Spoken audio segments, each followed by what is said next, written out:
रमा कुंवरु कुंवरी कल भावरी देहि, नयन लाभु सब सादर लेहि। जाय न बरनी मनोहर जोरी, जो उपमा कछु कहाओ सुथोरी। राम सिया सुंदर प्रतिछाहि, जगमागत मनि खंभन माही। मानहु मदन रति धरि बहु रूपा, देखत राम बियाहु अनूपा।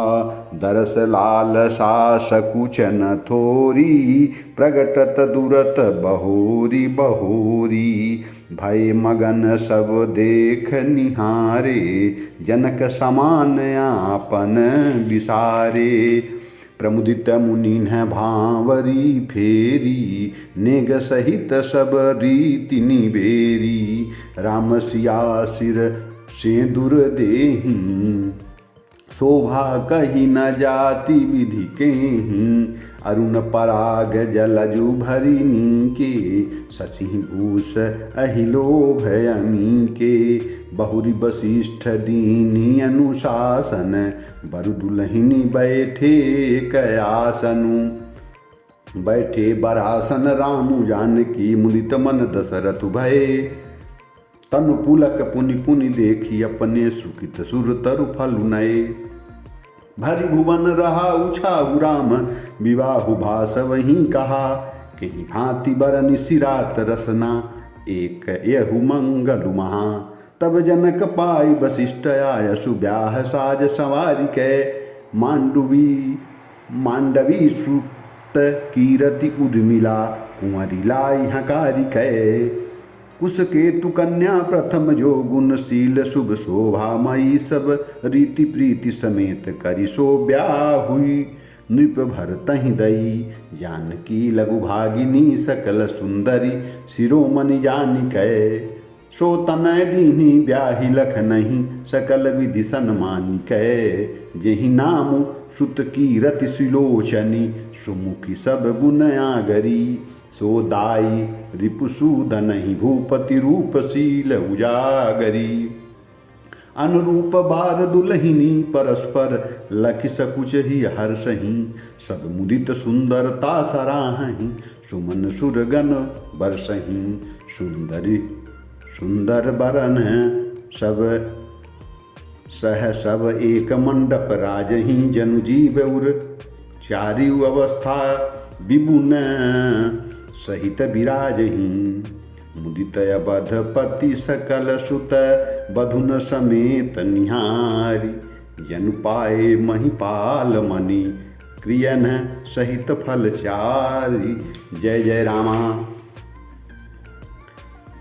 वर और कन्या सुंदर भामरे दे रहे हैं। सब लोग आदर पूर्वक उन्हें देखकर नेत्रों का परम आनंद लाभ ले रहे हैं। मनोहर जोड़ी का वर्णन नहीं हो सकता। जो कुछ उपमा कहूँ वही थोड़ी होगी। श्री रामचंद्र जी और सीता जी की सुंदर परछाई मनुओं के खंभे के समान जगमगा रही है।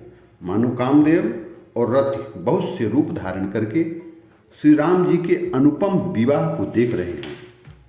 उन्हें कामदेव और रति को दर्शन की अभिलाषा और संकोच दोनों ही कम नहीं है, अर्थात बहुत है। इसलिए वो मानो बार बार प्रकट होते हैं और छिपते हैं। सब देखने वाले आनंद मग्न हो गए और जानकी जी जनक जी की भांति सभी अपनी शुद्ध बुद्ध भूल गए। मुनियों ने आनंद पूर्वक भामरे फिराई और नेग सहित सब ऋतुओं को पूरा किया। श्री रामचंद्र जी सीता जी के सिर में सिंदूर दे रहे हैं। यह शोभा किसी प्रकार भी कही नहीं जाती। मानो कमल को लाल पराग से अच्छी तरह भरकर अमृत के लोभ से सांप चंद्रमा को भूषित कर रहा है। यह श्री राम के हाथों को, कमल की सिंदूर को, पराग की श्री राम जी की श्याम भुजाओं को, सांप की और सीता जी के मुख को चंद्रमा की उपमा दी गई है। फिर वशिष्ठ जी ने आज्ञा दी। तब दूल्हा और दुल्हन एक आसन पर बैठे। श्री रामचंद्र जी और जानकी जी श्रेष्ठ आसन पर बैठे। उन्हें देखकर दशरथ जी मन में बहुत आनंदित हुए। अपने सुकृत रूपी कल्प वृक्ष में नए फल आए देखकर उनका शरीर बार बार पुलकित हो रहा है। 14 भुवनों में उत्साह भर गया। सबने कहा कि श्री रामचंद्र जी का विवाह हो गया, जीव एक है और यह मंगल महान है। फिर भला वह वर्णन करके किस प्रकार समाप्त किया जा सकता है। तब वशिष्ठ जी की आज्ञा पाकर जनक जी ने विवाह का सामान सजाकर मांडवी जी, सुकीर्ति जी और उर्मिला जी, इन तीनों राजकुमारियों को बुला लिया। कुशध्वज की बड़ी कन्या मांडवी जी को, जो गुणशील, सुख और शोभा की रूप ही थीं, राजा जनक ने प्रेम पूर्वक सब रीतियां करके भरत जी को ब्याह दिया। जनक जी की छोटी बहन उर्मिला जी को सब सुंदरियों में शिरोमणि जानकर उस कन्या को सब प्रकार से सम्मान करके लक्ष्मण जी को ब्याह दिया, और जिनका नाम सुकीर्ति है और जो सुंदर नेत्रों वाली, सुंदर मुख वाली, सब गुणों की खान और रूप तथा शील में उजगार हैं, उनको राजा ने शत्रुघ्न को ब्याह दिया। दुल्हन और दुल्हनें परस्पर अपने अपने अनुरूप जोड़ी को देखकर सकुचाते हुए हृदय में हर्षित हो रही हैं। सब लोग प्रसन्न होकर उनकी सुंदरता की सराहना करते हैं और देवगण फूल बरसा रहे हैं। सब सुंदरी दुल्हनियों ने सुंदर दूल्हों के साथ एक ही मंडप में ऐसी शोभा पा रही हैं मानो जीव के हृदय में चारों अवस्थाएं, जागृत, स्वप्न, सुषुप्ति और तुरीया, अपने चारों स्वामियों विश्व, तेजस, प्राज और ब्रह्मा सहित विराजमान हो।